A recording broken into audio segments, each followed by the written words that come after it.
അപ്പോൾ എല്ലാ കുട്ടികളെ കഴിഞ്ഞ ദിവസത്തെ ക്ലാസ്സൊക്കെ ശ്രദ്ധിച്ചാണ്. നമ്മുടെ ലാസ്റ്റ് ഡേ നമ്മൾ ഡിസ്കസ് ചെയ്തുകൊണ്ടിരിക്കുന്ന ടോപ്പിക്ക് ഏതായിരുന്നു? ഇലക്ട്രോ കെമിസ്ട്രി ആയിരുന്നു അല്ലേ?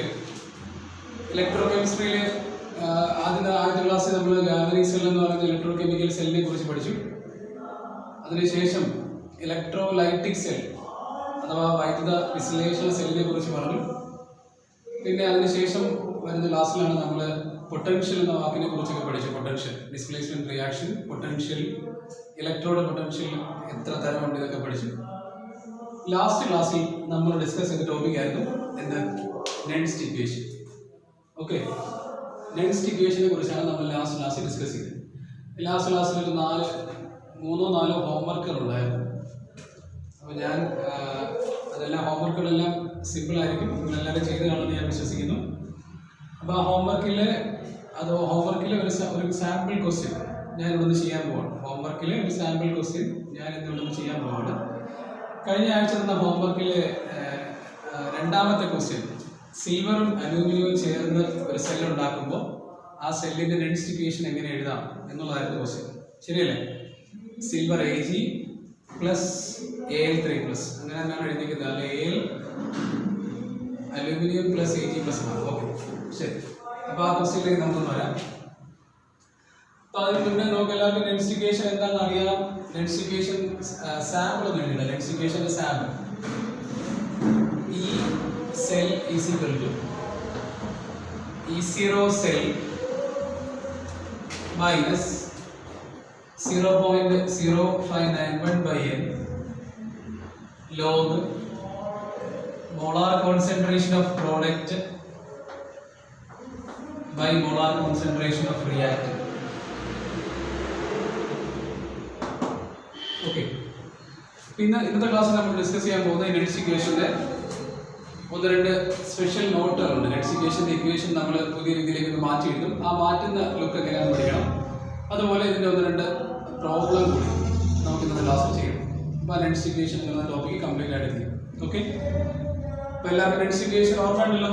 E cell is equal to E0 cell minus 0.0591/n log molar concentration of product by molar concentration of reactant. ഇതാണ് ചോദ്യം. ഇപ്പോൾ ഞാൻ കഴിഞ്ഞ ദിവസത്തെ ക്വസ്റ്റ്യൻ എഴുതാൻ പോകാം. കഴിഞ്ഞ ദിവസം നിങ്ങൾ ചെയ്ത ആൾക്കാർക്ക് അതൊരു ശരിയാണോ പരിശോധിക്കാം, അല്ലാത്തവർക്ക് എങ്ങനെയാണ് ചെയ്യുന്നതെന്ന് ഒന്നും കൂടെ മനസ്സിലാക്കാം. കഴിഞ്ഞ ദിവസത്തെ എക്സാമ്പിൾ എന്ന ക്വസ്റ്റ്യൻ എഴുതാൻ പോവാണ്. അലൂമിനിയം സോളിഡ് സ്റ്റേറ്റിലായിരുന്നു plus silver Ag plus aqueous സ്റ്റേറ്റിലാണ്.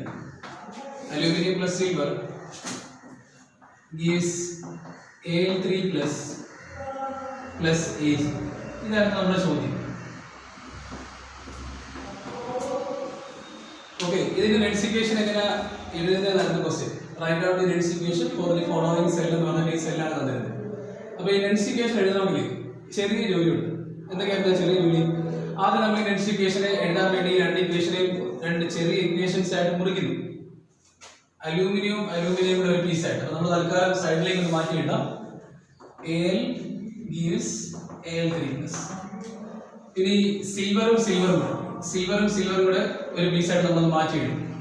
Ag+/Ag. കണ്ടല്ലോ, നമ്മുടെ തന്നിരിക്കുന്ന ഇക്വേഷനെ നമ്മൾ 2 ചെറിയ ഇക്വേഷൻസ് ആയിട്ട് മുറിച്ചു. ആ ഇക്വേഷൻ മുറിച്ചപ്പോൾ തന്നെ മനസ്സിലായി അലൂമിനിയം എന്നുള്ളത് Al3+ ആയിട്ടാണ് മാറി. അപ്പൊ എല്ലാവർക്കും അറിയാം, 8ാം ക്ലാസ്സിലെ 1ാം ക്ലാസ്സിലേക്ക് പഠിച്ചാണ്. അലൂമിനിയം Al3+ ആയിട്ട് മാറണമെങ്കിൽ എന്ത് ചെയ്യണം? ഒരാളുടെ മേളിൽ പോസിറ്റീവ് ചാർജ് വരുന്നത് അയാൾ ഇലക്ട്രോണിനെ റിലീസ് ചെയ്യുമ്പോഴാണ്, അയാൾ ഇലക്ട്രോണിനെ വിട്ടുകൊടുക്കുമ്പോഴാണ്. അപ്പൊ അലൂമിനിയം എന്ന് പറയുന്നത് അലൂമിനിയം 3+ ആയിട്ട് മാറണമെങ്കിൽ എത്ര ഇലക്ട്രോണിനെ റിലീസ് ചെയ്യണം? 3 ഇലക്ട്രോൺസിനെ റിലീസ് ചെയ്യണം. ശരിയല്ലേ? അപ്പൊ ആ 3 ഇലക്ട്രോൺസിനെ റിലീസ് ചെയ്ത കാര്യം ഇവിടെ നമ്മൾ ആഡ് ചെയ്യും. 3 ഇലക്ട്രോൺസിനെ റിലീസ് ചെയ്യും. ഇവിടെ നോക്കി Ag+ എന്ന് പറയുന്ന അപ്പുറത്ത് വന്നപ്പോൾ Ag ആയിട്ട് മാറും. അപ്പൊ നേരത്തെ പറഞ്ഞാൽ ഓർമ്മയുണ്ട്, ചാർജ് ഇല്ലാത്ത ഒരാള് പ്ലസ് ചാർജ് ഉള്ള ആളായിട്ട് മാറിയപ്പോൾ അയാൾ ഇലക്ട്രോണിനെ ലൂസ് ചെയ്യും. അപ്പൊ തിരിച്ച് എന്ത് ചെയ്യും? പ്ലസ് ചാർജ് ഉള്ള ഒരാള് ചാർജ് ഇല്ലാത്ത ആളായിട്ട് മാറുമ്പോൾ അയാളെ ഇലക്ട്രോൺ എന്ത് ചെയ്യും? ഗെയിൻ ചെയ്യും. അങ്ങനെ നേടും, ഇലക്ട്രോണിനെ ഗെയിൻ ചെയ്യും. ആ ഇലക്ട്രോണിനെ ഗെയിൻ ചെയ്യുമ്പോൾ ആ ചിഹ്നം നോക്കി അറിയാം ഇവിടെ ഒരു പ്ലസ് ഉള്ളൂ. അപ്പൊ Ag+ എന്ന് പറയുന്ന ആൾ Ag ആയിട്ട് മാറുമെങ്കിൽ ഒരു ഇലക്ട്രോണിനെ എന്ത് ചെയ്യും? ഗെയിൻ ചെയ്യും. അപ്പൊ ഇക്വേഷൻ ഞാൻ മാറ്റി എഴുതാണ്. Ag++1 electron. കണ്ടോ? തന്നിരിക്കുന്ന ഇക്വേഷൻ രണ്ട് ചെറിയ ഇക്വേഷൻസ് ആയിട്ട് കുറിച്ചു. ആ ചെറിയ ഇക്വേഷൻസിൽ സ്യൂട്ടബിൾ ആയിട്ടുള്ള നമ്പർ ഓഫ് ഇലക്ട്രോൺസിനെ ആഡ് ചെയ്തു. നമ്പർ ഓഫ് ഇലക്ട്രോൺസിനെ ആഡ് ചെയ്തപ്പോൾ ഓക്സിഡേഷൻ നടക്കുന്ന സ്ഥലത്ത് ഇലക്ട്രോണിനെ റൈറ്റ് ഹാൻഡ് സൈഡിലും റിഡക്ഷൻ നടക്കുന്ന സ്ഥലത്ത് ഇലക്ട്രോൺസിനെ ലെഫ്റ്റ് ഹാൻഡ് സൈഡിലുമാണ് നമ്മൾ എന്ത് ചെയ്ത് ആഡ് ചെയ്തത്. മനസ്സിലായല്ലോ? ഡൗട്ട് ഒന്നുമില്ല. അപ്പൊ ഇതിന്റെ ഒരു ഓവറോൾ റിയാക്ഷൻ പറഞ്ഞു. ഓവറോൾ റിയാക്ഷൻ എന്ന് പറഞ്ഞാൽ ഇത് ഈ രണ്ട് സൈഡും കൂട്ടി എഴുതാൻ പോവാണ്. അപ്പൊ കൂട്ടി എഴുതാൻ പോകുന്നതിന് മുന്നേ നമ്മളൊന്ന് ശ്രദ്ധിക്കണം. ഇവിടെ എത്ര ഇലക്ട്രോൺസ് ആണ്? 3. ഈ സൈഡിലോ 1. അപ്പൊ ഓക്സിഡേഷൻ ഹാഫിൽ 3 ഇലക്ട്രോണിനെ റിലീസ് ചെയ്യുമ്പോൾ റിഡക്ഷൻ ഹാഫിൽ 1 ഇലക്ട്രോണിനെയാണ് മേടിക്കുന്നത്. അപ്പൊ എല്ലാവർക്കും അറിയാം, ഒരു കെമിക്കൽ ഇക്വേഷൻ എഴുതി കഴിഞ്ഞാൽ ആ ഇക്വേഷനിലെ നമ്പർ ഓഫ് ഇലക്ട്രോൺസിന്റെ എണ്ണം ബാലൻസ്ഡ് ആക്കണം. വലിയ സംശയമൊന്നുമില്ല. 3 ഇലക്ട്രോണിനെ ഇവിടെ 1 ഇലക്ട്രോൺ. അപ്പൊ ഈ 1നെ 3 ആക്കാൻ ഈ ഇക്വേഷനെ കംപ്ലീറ്റ് ആയിട്ട് നമ്മൾ എത്ര കൊണ്ട് മൾട്ടിപ്ലൈ ചെയ്യാൻ പോവാണ്? 3 കൊണ്ട് മൾട്ടിപ്ലൈ ചെയ്യാൻ പോകും. അപ്പൊ ഞാൻ ഈ ഇക്വേഷനെ 3 കൊണ്ട് മൾട്ടിപ്ലൈ ചെയ്യും. 3. അപ്പൊ ഈ ഇക്വേഷൻ എങ്ങനെ ആവും നോക്കാം. എന്നിട്ട് നമുക്ക് ഓവറോൾ റിയാക്ഷൻ എഴുതാം. 3 Ag plus 3 electron gives 3 Ag. Okay. അപ്പൊ ഞാൻ ഈ രണ്ട് ഇക്വേഷൻസ് ആണ് ഓവറോൾ റിയാക്ഷൻ എഴുതാൻ വേണ്ടി എടുത്തത്. ഈ ആരോ മാർക്ക് ഇട്ടേക്കുന്ന രണ്ട് ഇക്വേഷൻസ് കൂടെ ചേർത്തിട്ടാണ് ഓവറോൾ റിയാക്ഷൻ എഴുതാൻ പോകുന്നത്. എങ്ങനെ ഓവറോൾ റിയാക്ഷൻ എഴുതുന്നത്? ലെഫ്റ്റ് ഹാൻഡ് സൈഡിലുള്ള ആൾക്കാരെ ഒരുമിച്ച് എഴുതും. Left hand side Al plus 3Ag plus 3 electron gives. ഇനി റൈറ്റ് സൈഡിലുള്ള ആൾക്കാരെ പറഞ്ഞു Al3 plus 3 electron plus 3 Ag. കണ്ടോ? 3 ഇലക്ട്രോണും സെയിം ആയിട്ട് ക്യാൻസൽ ആയി. ബാക്കി ഇക്വേഷൻ നമ്മൾ എടുത്തെല്ലാം പോവാണ്. Al plus 3Ag plus gives Al3 plus 3Ag. ബാക്കിയുള്ള സഫിക്സ് ആയിട്ട് എഴുതുന്ന കാര്യങ്ങളൊക്കെ എഴുതിക്കണം. സോളിഡ് സ്റ്റേറ്റ്, അക്വസ്, ഇവിടെ സോളിഡ് സ്റ്റേറ്റ്. ഓക്കെ, എല്ലാവരും കണ്ടല്ലോ. അപ്പൊ നമുക്ക് തന്നേക്കുന്ന ഇക്വേഷനെ നമ്മൾ ആദ്യം രണ്ട് ചെറിയ ഇക്വേഷൻസ് ആയിട്ട് കുറിച്ചു. ഓക്സിഡേഷൻ ഹാഫും റിഡക്ഷൻ ഹാഫും. ആ രണ്ട് ഇക്വേഷൻസിലും ഇലക്ട്രോൺസിന്റെ എണ്ണം സെയിം അല്ലായിരുന്നു. ഇലക്ട്രോൺസിന്റെ എണ്ണം ഡിഫറെന്റ് ആയിരുന്നു. അങ്ങനെ ഡിഫറെന്റ് ആയതുകൊണ്ട് ഇലക്ട്രോൺസിന്റെ എണ്ണം നമ്മൾ അനുയോജ്യമായ സംഖ്യ കൊണ്ട് മൾട്ടിപ്ലൈ ചെയ്ത് സെയിം ആക്കി. എന്നിട്ട് നമ്മൾ അതിനെ ഓവറോൾ റിയാക്ഷൻ എഴുതി. ഓവറോൾ റിയാക്ഷൻ എഴുതിയപ്പോൾ ഇലക്ട്രോൺസിന്റെ എണ്ണം അപ്പുറത്തും ഇപ്പുറത്തും സെയിം ആയിട്ട് ക്യാൻസൽ ആക്കി ഫൈനൽ ഇക്വേഷൻ ആണ് എഴുതിയിരിക്കുന്നത്. ഇപ്പൊ എല്ലാവരും കാണാൻ വിശ്വസിക്കുന്നു. Final equation Al plus 3Ag plus gives Al3 plus 3Ag. അപ്പോൾ ഇത് നമുക്ക് നെക്സ്റ്റ് ഇക്വേഷനിലേക്ക് വരാം. എങ്ങനെ നെക്സ്റ്റ് ഇക്വേഷൻ വരുന്നത്? Next equation is equal to E cell is equal to E0 cell minus 0.0591 by n ആണ്. n എന്ന് പറഞ്ഞാൽ നമ്പർ ഓഫ് ഇലക്ട്രോൺസ് ആണ്. നമ്പർ ഓഫ് ഇലക്ട്രോൺസ് എത്ര നമ്മൾ ക്യാൻസൽ ചെയ്ത് കളഞ്ഞ്? ഈ സൈഡിൽ 3, അപ്പർ സൈഡിൽ 3. അപ്പൊ നമ്പർ ഓഫ് ഇലക്ട്രോൺസ് 3 ആണ്. 3. അപ്പൊ n is equal to 3 log molar concentration of product എന്ന് പറയുമ്പോൾ ഇപ്പൊ താഴത്തെ ഇക്വേഷൻ നോക്കിയാൽ രണ്ട് പ്രോഡക്റ്റ് ഉണ്ട്. അപ്പൊ ഞാൻ രണ്ട് പ്രോഡക്റ്റിന്റെയും കോൺസെൻട്രേഷൻ എഴുതാൻ പോവാണ്. Al3 plus Ag the whole cube. അടിയിൽ മോളാർ കോൺസെൻട്രേഷൻ ഓഫ് റിയാക്ടന്റ് ആണ്. റിയാക്ടന്റ് ഈ സൈഡ് കിടക്കുന്നുണ്ട്. Al into Ag plus the whole cube. അപ്പൊ ഈ ഹോൾ റൈസ് 3 ഒക്കെ ഒന്ന് മനസ്സിലായല്ലോ. ഹോൾ റൈസ് 3 കോഎഫിഷ്യന്റ് ആയിട്ട് വരുന്ന സംഖ്യ, ഇക്വേഷനിൽ ഒരാളുടെ ഫ്രണ്ടിൽ കിടക്കുന്ന സംഖ്യ. അപ്പൊ Ag പ്ലസിനെ സംബന്ധിച്ച് Ag പ്ലസിന്റെ മുമ്പിൽ 3 ആണ്. ആ 3 നമ്മൾ ഈ കോൺസെൻട്രേഷൻ എഴുതുമ്പോൾ ബ്രാക്കറ്റിൽ എഴുതുമ്പോൾ അത് പവർ ആയിട്ടാണ് എഴുതുന്നത്. അതുകൊണ്ടാണ് Ag പ്ലസിന്റെ മേലിൽ 3 വന്നത്. 3 Ag പ്ലസ് എന്ന് പറഞ്ഞാൽ Ag പ്ലസിന്റെ മുകളിൽ എന്ത് വരും? 3 വരും. ക്ലിയർ ആയല്ലോ? ഇനി നിങ്ങൾ പഠിച്ചായിരുന്നു ചാർജ് ഇല്ലാത്ത ആൾക്കാരുടെ മോളാർ കോൺസെൻട്രേഷൻ 1 ആണ്. അതായത് molar concentration of Ag is equal to molar concentration of Al is equal to 1 ആണ്. ഇത് രണ്ട് നമ്മൾ 1 ആയിട്ടാണ് അസ്യൂം ചെയ്യുന്നത്. അപ്പോൾ ഈ രണ്ട് സാധനം ഇല്ല, ബാക്കി മാത്രമേ ഉള്ളൂ. അപ്പോൾ അത് വെച്ചിട്ട് നമ്മൾ ആ ഇക്വേഷൻ നമ്മളൊന്ന് റീറൈറ്റ് ചെയ്യാം. E cell is equal to E0 cell minus 0.0591 by 3 log molar concentration of Al3 plus divided by molar concentration of Ag plus the whole cube. ഇതാണ് നിങ്ങളുടെ ഹോംവർക്കിന്റെ രണ്ടാമത്തെ ചോദ്യത്തിന്റെ ആൻസർ. അപ്പോൾ എല്ലാവർക്കും ഇത് കിട്ടിയോ? Write down the densification for the following എന്ന് പറഞ്ഞിട്ട് ഇതൊരു ക്വസ്റ്റ്യൻ ഉണ്ടായിരുന്നു. അപ്പോൾ ആ ക്വസ്റ്റ്യൻ ഇതുപോലെയാണ് ചെയ്യേണ്ടത്. അപ്പോൾ എല്ലാവർക്കും ആ ഹോംവർക്കിൽ ഒരു ക്വസ്റ്റ്യൻ മനസ്സിലായി. അപ്പോൾ ഈ ക്വസ്റ്റ്യൻ നന്നായിട്ട് മനസ്സിലായെങ്കിൽ മറ്റ് ചോദ്യങ്ങൾ ഈസി ആയിട്ട് ചെയ്യാൻ പറ്റും. ഈസി ആയിട്ട് ചെയ്യാൻ പറ്റും. അപ്പോൾ ഈ സൊല്യൂഷൻ എല്ലാവരും കണ്ടല്ലോ. ഓക്കെ,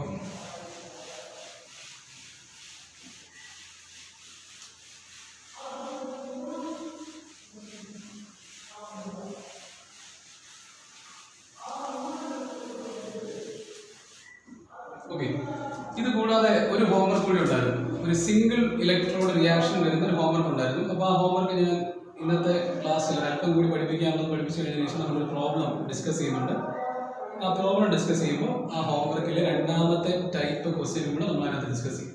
ഓക്കെ, ഫസ്റ്റ് സെക്കൻഡ് ചോദ്യം ചെയ്യാനുള്ള അറിവ് എല്ലാവർക്കും കിട്ടുമെന്ന് വിശ്വസിക്കുന്നു. അല്ലെങ്കിൽ രണ്ടാമത്തെ ചോദ്യത്തിൻ്റെ ഡിസ്കഷനാണ് ഇപ്പോൾ കഴിഞ്ഞത്. അപ്പോൾ ഇന്നത്തെ ക്ലാസ് നമുക്ക് തുടങ്ങാം. ഇത് നമ്മൾ പഠിക്കാൻ പോകുന്ന ഈ ഡെൻസിഫിക്കേഷൻ്റെ ഒന്ന് രണ്ട് ആപ്ലിക്കേഷൻസ് ആണ്. ഡെൻസിഫിക്കേഷനെ നമ്മൾ എങ്ങനെയാണ് മോഡിഫൈ ചെയ്യുന്നത് എന്നാണ് നോക്കാൻ പോകുന്നത്.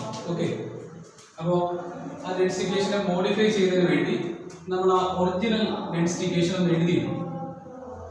E cell is equal to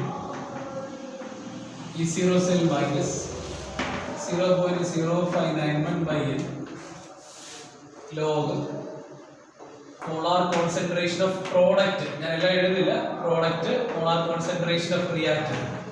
തൽക്കാലം പ്രോഡക്റ്റ് റിയാക്ടന്റ് അങ്ങനെ എഴുതുന്നു. ഇതാണ് നമ്മുടെ ഡെൻസിഫിക്കേഷൻ. ഓർമ്മയുണ്ടല്ലോ. ഇനി 0.0591 ഒക്കെ എങ്ങനെയാ വന്നതെന്ന് ഓർമ്മയുണ്ടോ? എങ്ങനെയാണ് എഴുതണം?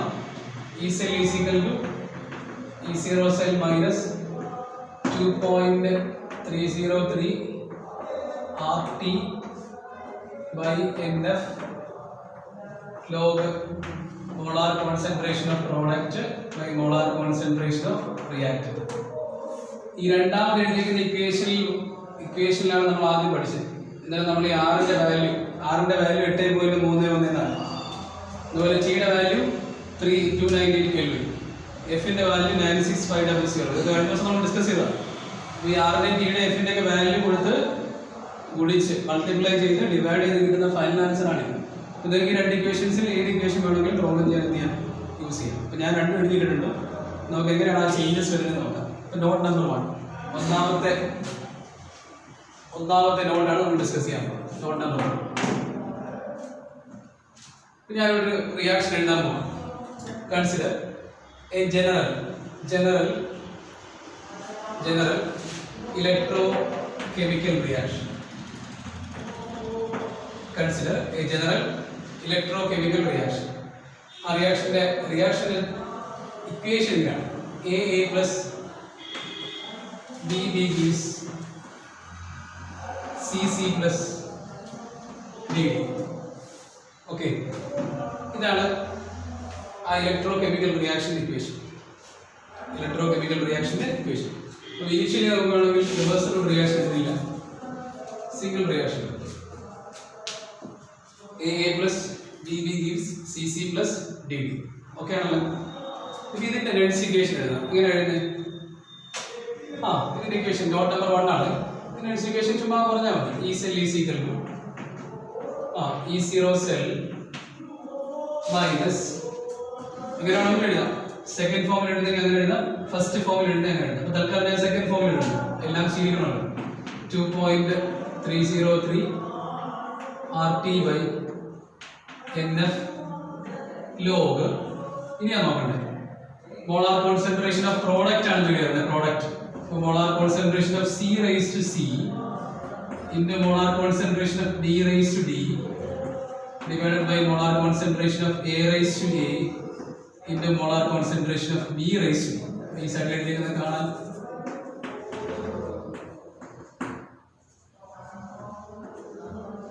D raised to D എന്നാണ് ഉണ്ടല്ലോ. അപ്പോൾ ഒരു ഇലക്ട്രോകെമിക്കൽ റിയാക്ഷൻ ഈ ലുക്കിൽ വന്നു കഴിഞ്ഞാൽ അതിന്റെ ഡെൻസിഫിക്കേഷൻ എങ്ങനെ എഴുതുന്നത്? E cell is equal to E0 cell minus 2.303 RT by NF log. അതല്ല 2.303 RT by NF വേണ്ട എങ്കിൽ 0.0591 by N എന്ന് എഴുതിയാൽ മതി.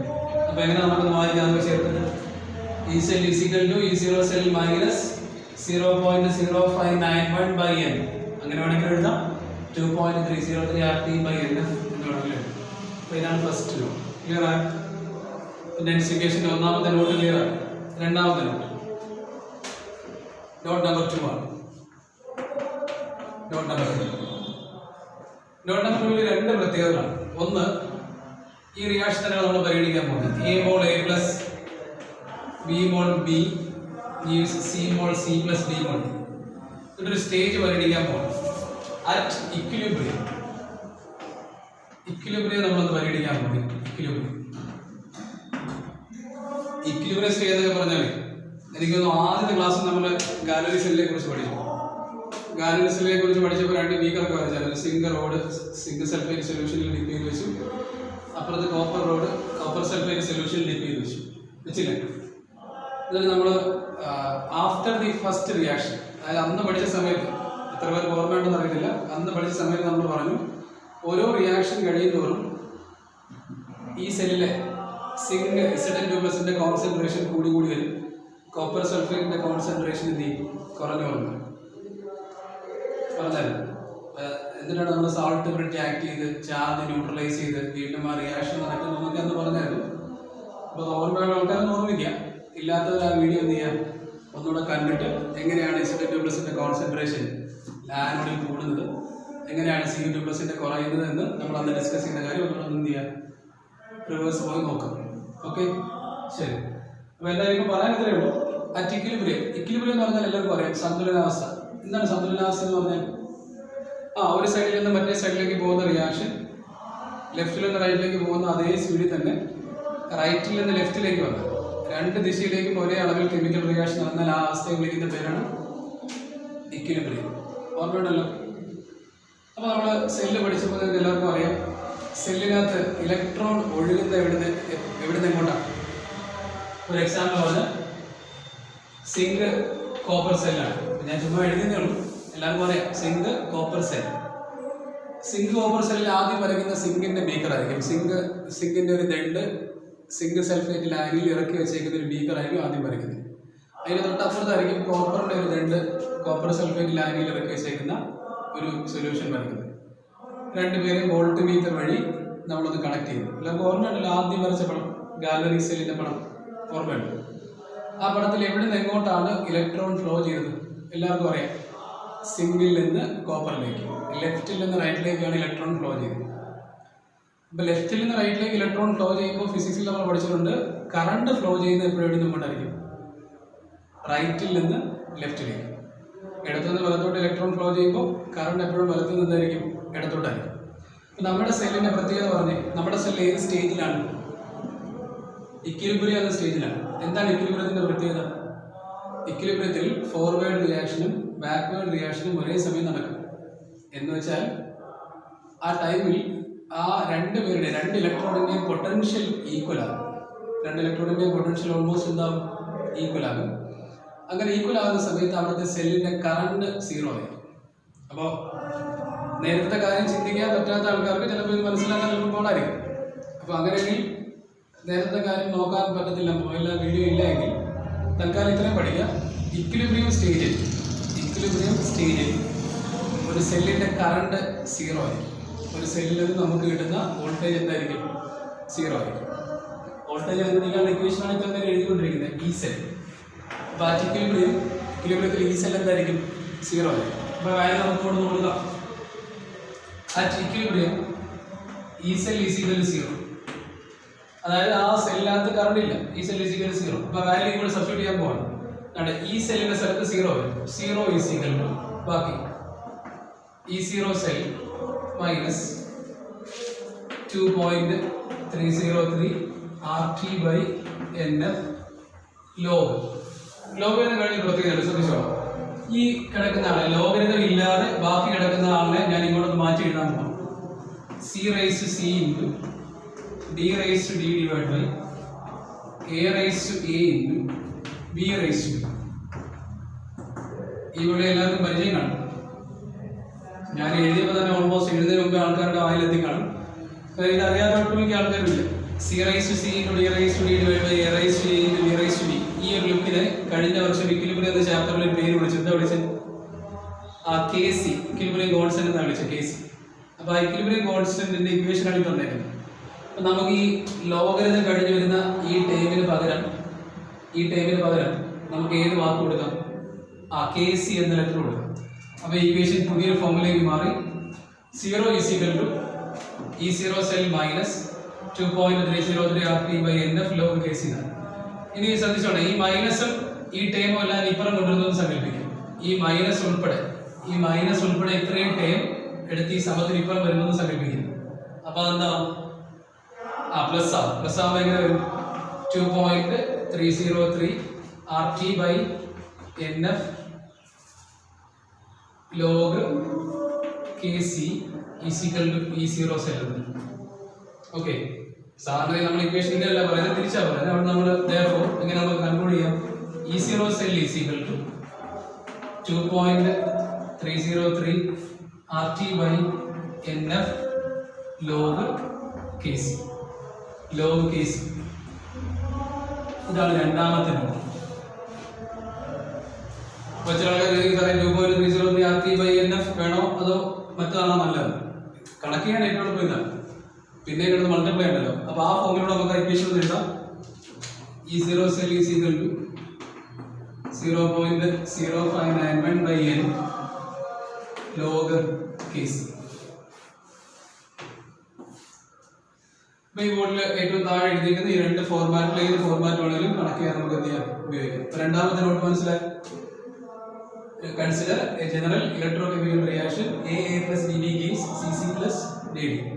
ആ റിയാക്ഷനിൽ രണ്ട് കാര്യങ്ങളാണ് നമ്മൾ പറഞ്ഞത്. ഇക്വിലിബ്രിയം എത്തുന്ന സമയത്ത് അതിലെ ഈ സെൽ എന്തായിരിക്കും? 0 ആയിരിക്കും. ആ 0 നമ്മളിവിടെ സബ്സ്റ്റിറ്റ്യൂട്ട് ചെയ്തപ്പോൾ ഇങ്ങനെ ഇക്വേഷൻ കിട്ടി. ആ ഇക്വേഷൻ കിട്ടിയപ്പോൾ C raised to C into D raised to D divided by A raised to A into B raised to B എന്നുള്ള ഫോമിൽ വന്നു. അത് KC ആയിട്ട് മാറി. ആ ഇക്വേഷൻ ഇവിടെ കൊടുത്തപ്പോൾ നമുക്ക് ഈ ഫൈനൽ ഇക്വേഷൻ ഇങ്ങനെ കിട്ടി. ക്ലിയർ ആയോ? ഇപ്പോൾ നോട്ട് നമ്പർ 1ഉം നോട്ട് നമ്പർ 2ഉം ക്ലിയർ ആയി. നോട്ടൊന്നുമില്ല? ശരി. ഇപ്പോൾ നോട്ട് നമ്പർ 3 ആണ്. നോട്ട് നമ്പർ 3 അതൊരു ചെറിയ ഇക്വേഷൻ മാത്രമേ ഉള്ളൂ.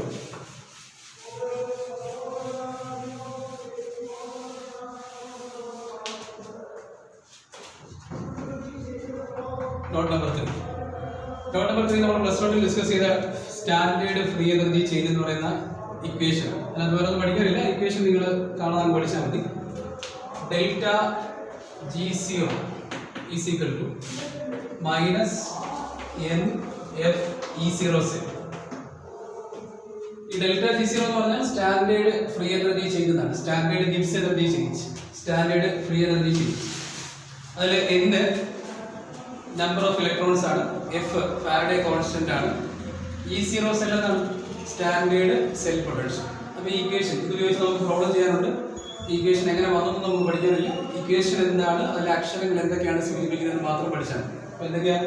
Delta G0 = -NF E0 cell, standard cell potential, Faraday constant, number of electrons, standard free energy change. അപ്പോൾ കഴിഞ്ഞ ക്ലാസ്സിൽ നമ്മൾ ഡിസ്കസ് ചെയ്ത ഡെൻസിറ്റി ഇക്വേഷന്റെ 3 നോട്ട് നമ്മൾ ക്ലിയർ ആയി. അപ്പോൾ നോക്കിയാൽ 3 നോട്ട് മനസ്സിലായിരുന്നു.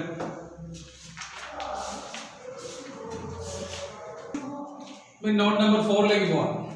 നോട്ട് നമ്പർ 4 നോട്ട് നമ്പർ 4ഉം നോട്ട് നമ്പർ 3യെ പോലെ ഇക്വേഷൻ ആണ്. Delta G0 = -2.303 RT log KC. ഇത് ആക്ച്വലി നമ്മൾ കഴിഞ്ഞ വർഷത്തെ ഇക്വിലിബ്രിയം എന്ന പാഠത്തിൽ പഠിച്ചതാണ്. ഈ പാഠത്തിൽ നമ്മൾ ഇതൊന്നുകൂടെ ഡിസ്കസ് ചെയ്യുന്നതേ ഉള്ളൂ. കാര്യം KC ഇക്വിലിബ്രിയം കോൺസ്റ്റന്റ് ഈക്വേഷൻ വരുന്നുണ്ട്, ഡെൽറ്റ G0 ഈ ഇക്വേഷൻ വരുന്നുണ്ട്. അപ്പോൾ ഇത് കണക്ട് ചെയ്ത് ക്വസ്റ്റ്യൻ ചോദിക്കും. അപ്പോൾ അതുകൊണ്ട് ഇക്വേഷൻ കഴിഞ്ഞ വർഷം പഠിച്ച ഇക്വേഷൻ നമ്മൾ ഡിസ്കസ് ചെയ്തു. Delta G0 = -2.303 RT log KC. ഇതിൽ ഏതെങ്കിലുമൊക്കെ ലെറ്റേഴ്സ് സംശയമുണ്ടോ? What is delta G0? Standard free energy change.